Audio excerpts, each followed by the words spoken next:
ইনস্টাগ্রামে ১০০ বছরেরও বেশি একজন বয়স্ক ভদ্রলোককে জিজ্ঞেস করা হলো, জীবনের এ পর্যায়ে এসে তুমি আমাকে কী উপদেশ দেবে? যে মানুষটা ১০০ বছরেরও বেশি সময় বেঁচে থাকবার সুযোগ পেয়েছে, সে মানুষটা কত কিছু দেখেছে। কত যুদ্ধ, কত অশান্তি, কত বিদ্রোহ, কত সাম্য, কত কিছু। জীবনের এ পর্যায়ে এসে আমার কাছে মনে হয় আমি আমার জীবনটাকে কতখানি দেখেছি, আমি আমার জীবনটাকে কতটুকু অর্থপূর্ণভাবে উপভোগ করেছি। একটা সময় আমাদের শরীরে অনেক শক্তি থাকে, অনেক তেজ থাকে, আমরা অনেক কিছু করতে চাই কিন্তু করতে পারি না।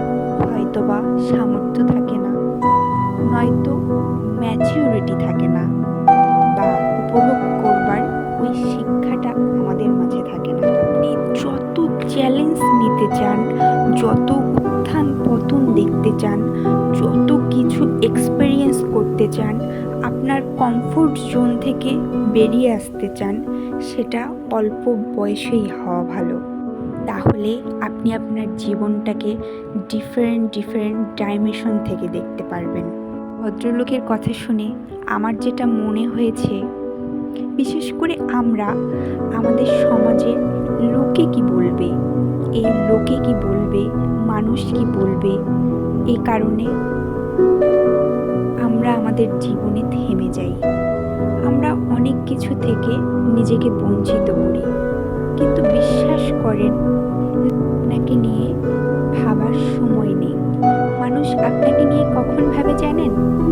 যখন মানুষ ফ্রি থাকে, যখন এক কাপ চা নিয়ে টিভি দেখতে বসে, তখন মানুষ আপনার সম্পর্কে দু একটি মন্দ কথা বলে, কটু কথা বলে। এই মানুষের অবসর টাইমের দু একটি কটু কথা, দু একটি মন্দ কথার জন্য আপনি আপনার জীবনকে উপভোগ করবেন না, আপনি আপনাকে বঞ্চিত করবেন। কেন করলেন?